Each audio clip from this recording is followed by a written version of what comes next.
So hello hi everyone, welcome back to my YouTube channel. हमारे YouTube channel पे आपका स्वागत है। आज हम दोनों फिर से आ चुके हैं न्यू रिएक्शन वीडियो के साथ। आज का पावर स्टार पवन सिंह का ये सॉन्ग है जो बोले थे ज्ञानेंद्र सिंह जी ने बोले थे ये इस गाने पे रिएक्शन करो, नज़र रात भर मिलाओ बबुआन से। पावर स्टार पवन सिंह का ये सॉन्ग है, बहुत ही ज़बरदस्त आज का वीडियो होने वाला है। आज हम दोनों इस पर रिएक्शन देने वाले हैं। मैं ही विकास मौर्य, मैं हूँ मिस आंचल मौर्य।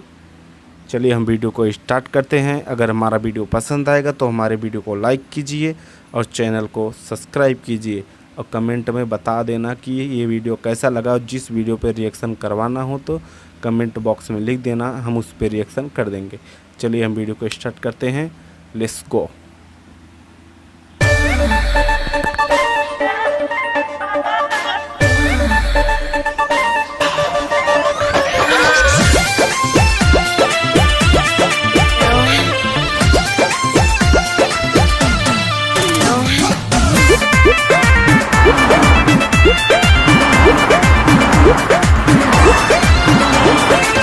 फोटो देखा बजनी हमारा के 20 टका, रुपया 50 पचुमाई हमर गोला पका।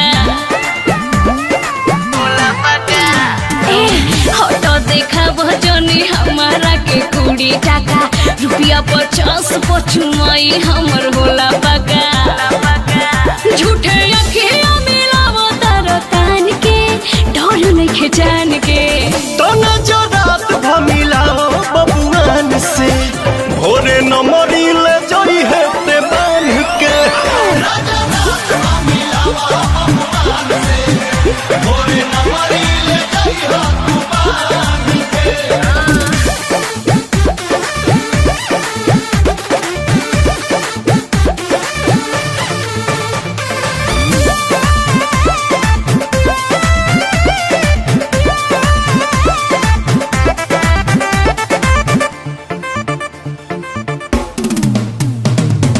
कवना जिला में तोहर घर होए राजा, दुनिया जाने ला चल हट अरे ई का तका करी आवो न लूट लो जो बनिया के मजा।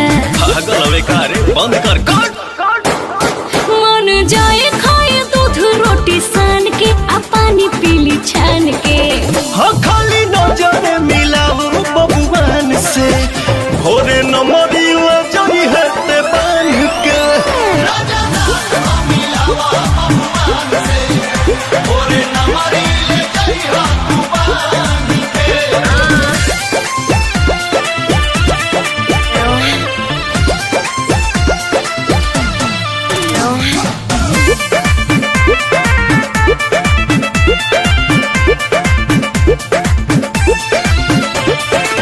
फिदा बदिल डील कलए बाबू, बेसी बेचैनी बका। हाँ जी अच्छा नइखे बुझात मन भइल बेकाबू। कहाँ बसर गम के साथ भले कोटनी करोई हो हमसे धान के, लाई और तान के। नजरात भमिलाओ बबुआन से, भोरे न मरिले जोई है ते बांध के।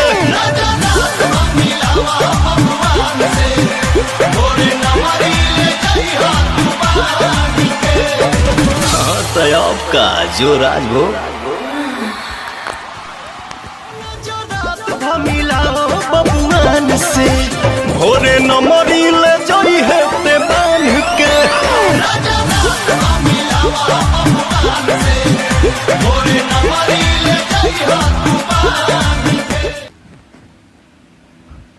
अगर ये वीडियो हमारा पसंद आया हो तो हमारे चैनल को प्लीज़ सब्सक्राइब कीजिए और वीडियो को लाइक कीजिए। कमेंट में ज़रूर बताना ये वीडियो कैसा लगा।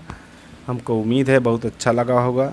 अगर जिस वीडियो पे रिएक्शन करवाना हो तो कमेंट बॉक्स में लिख देना, हम उस पर रिएक्शन कर देंगे। चलिए अब ये वीडियो यहीं पर ख़त्म करता हूँ। नमस्कार, प्रणाम।